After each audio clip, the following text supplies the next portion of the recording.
राजाय धीमहि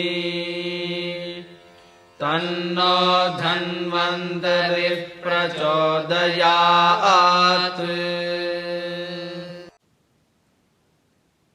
रागादिरोगान् सततानुशक्तान् अशेषकाय प्रसृतान् अशेषान् औत्सुक्य मोह अरतिदान् जगान् यो अपूर्ववैद्याय नमोऽस्तु तस्मै.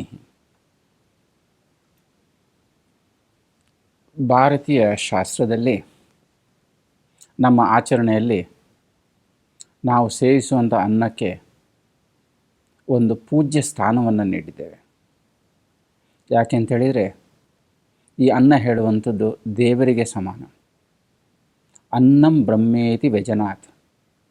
ಅನ್ನ ಹೇಳುವಂಥದ್ದು ಪರಬ್ರಹ್ಮ, ಅಂದರೆ ದೇವರು ಅತಿ ಶ್ರೇಷ್ಠವಾಗಿರುವಂಥದ್ದು.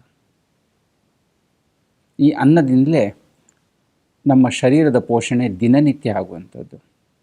ಇದಿಲ್ಲ ಅಂಥೇಳಿದರೆ ಜೀವಿಸಲಿಕ್ಕೆ ಸಾಧ್ಯವೇ ಇಲ್ಲ, ಮನುಷ್ಯ ಜೀವನದಲ್ಲಿರಲಿಕ್ಕೆ ಸಾಧ್ಯ ಇಲ್ಲ. ಅದಕ್ಕಾಗಿಯೇ ಅನ್ನವನ್ನು ಪರಬ್ರಹ್ಮ ಅಥವಾ ದೇವರಿಗೆ ಹೋಲಿಸಿದ್ದಾರೆ. ಅನ್ನಂ ನಾ ನಿಂದ್ಯ ತದ್ವ್ರತಂ. ಅನ್ನವನ್ನು ಎಂದಿಗೂ ಸಹ ನಿಂದನೆ ಮಾಡಬಾರ್ದು. ಅನ್ನದ ಬಗ್ಗೆ, ನಾವು ಸೇವಿಸುವ ಆಹಾರದ ಬಗ್ಗೆ ಕೆಟ್ಟ ಮಾತುಗಳನ್ನು ಆಡಬಾರ್ದು.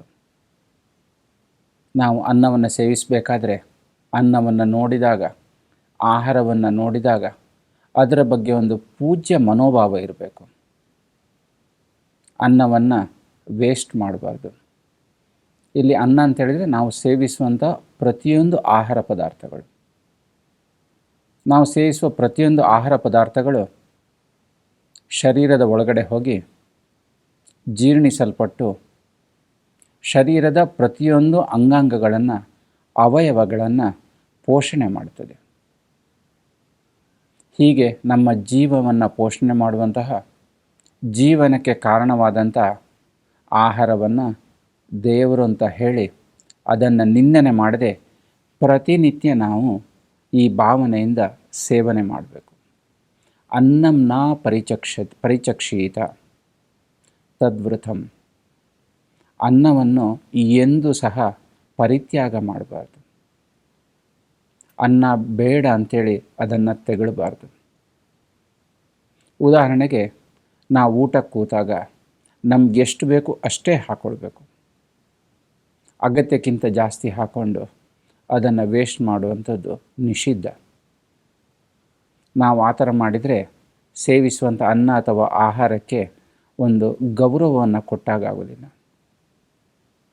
ಪೂಜ್ಯ ಮನೋಭಾವದಿಂದ ಎಷ್ಟು ಬೇಕು ಅಷ್ಟೇ ಹಾಕ್ಕೊಂಡು ಆ ವ್ಯಕ್ತಿಗೆ ಆರೋಗ್ಯವನ್ನು ಕಾಪಾಡಲಿಕ್ಕೆ ಎಷ್ಟು ಬೇಕು ಅಷ್ಟೇ ಪ್ರಮಾಣದಲ್ಲಿ ಸೇವನೆ ಮಾಡಿ ಅನ್ನದ ಬಗ್ಗೆ ಹಾಗೂ ಆಹಾರದ ಬಗ್ಗೆ ಪೂಜ್ಯ ಮನೋಭಾವನೆಯನ್ನು ಹೊಂದಿರಬೇಕು.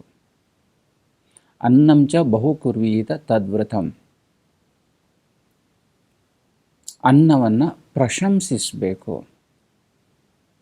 ಅನ್ನವನ್ನು ಹೊಗಳಬೇಕು.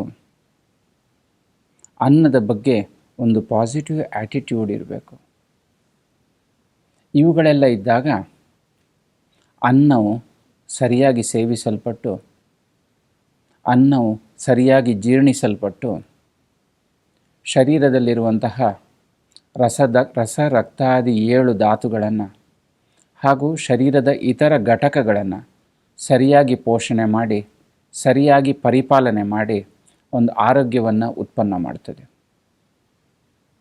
ಯಾವಾಗ ಇವುಗಳನ್ನು ಮಾಡೋದಿಲ್ವ, ನಾವು ಆಹಾರವನ್ನು ಪೂಜಿಸದೆ ಒಳ್ಳೆಯ ಮನೋಭಾವನೆ ಹೊಂದದೆ ಯಾವಾಗ ಸೇವಿಸ್ತೇವೋ, ಪ್ರಮಾಣರಹಿತವಾಗಿ ಸೇವಿಸ್ತೇವೋ, ಅಂದರೆ ಆ ವ್ಯಕ್ತಿಗೆ ಎಷ್ಟು ಪ್ರಮಾಣದಲ್ಲಿ ಬೇಕು ಅದಕ್ಕಿಂತ ಕಡಿಮೆ ಪ್ರಮಾಣದಲ್ಲಿ ಸೇವಿಸಿದಾಗ, ಅಥವಾ ಆ ವ್ಯಕ್ತಿಗೆ ಎಷ್ಟು ಬೇಕು ಅದಕ್ಕಿಂತ ಜಾಸ್ತಿ ಪ್ರಮಾಣದಲ್ಲಿ ಸೇವಿಸಿದಾಗ ಅದು ಜೀರ್ಣಶಕ್ತಿಯನ್ನು ಹಾಳು ಮಾಡ್ತದೆ. ಯಾವಾಗ ಜೀರ್ಣಶಕ್ತಿ ಸರಿಯಾಗಿ ಆಗೋದಿಲ್ವೋ, ಶರೀರದ ಪೋಷಣೆಯನ್ನು, ಶರೀರದ ಸರ್ವ ಧಾತುಗಳ ಪೋಷಣೆಯನ್ನು ಸರಿಯಾಗಿ ಮಾಡೋದಿಲ್ಲ. ಹಾಗೂ ಮನಸ್ಸಿಗೂ ಸಹ ಈ ಆಹಾರದ ಅವಶ್ಯಕತೆ ಬೇಕಾಗಿದೆ. ಮನಸ್ಸಿನ ಪೋಷಣೆಯೂ ಸಹ ಈ ಆಹಾರದಿಂದಲೇ ಆಗ್ತದೆ. ಆರೋಗ್ಯ ಹೇಳುವಂಥದ್ದು ಶಾರೀರಿಕ ಆರೋಗ್ಯವಲ್ಲದೆ ಮಾನಸಿಕ ಆರೋಗ್ಯವೂ ಸಹ ಸೇರಿದೆ.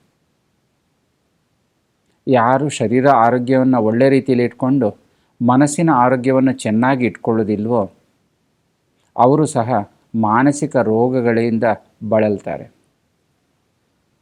ಹೀಗೆ ಆಹಾರದ ಬಗ್ಗೆ, ಅನ್ನದ ಬಗ್ಗೆ, ಸೇವಿಸುವ ಭೋಜನದ ಬಗ್ಗೆ ಒಂದು ದೇವರು ಅಂತ ಹೇಳುವ ಒಂದು ಪೂಜ್ಯ ಮನೋಭಾವನೆಯನ್ನು ಇಟ್ಕೊಂಡು ಅನ್ನವನ್ನು ನಿಂದನೆ ಮಾಡದೆ, ಅನ್ನವನ್ನು ಪರಿತ್ಯಾಗ ಮಾಡದೆ, ಅನ್ನವನ್ನು ಪ್ರಶಂಸೆ ಮಾಡ್ತಾ ಸೇವಿಸಬೇಕು ಅಂಥೇಳಿ ನಮ್ಮ ಪ್ರಾಚೀನ ಗ್ರಂಥಗಳಲ್ಲಿ ಹೇಳಿದ್ದಾರೆ.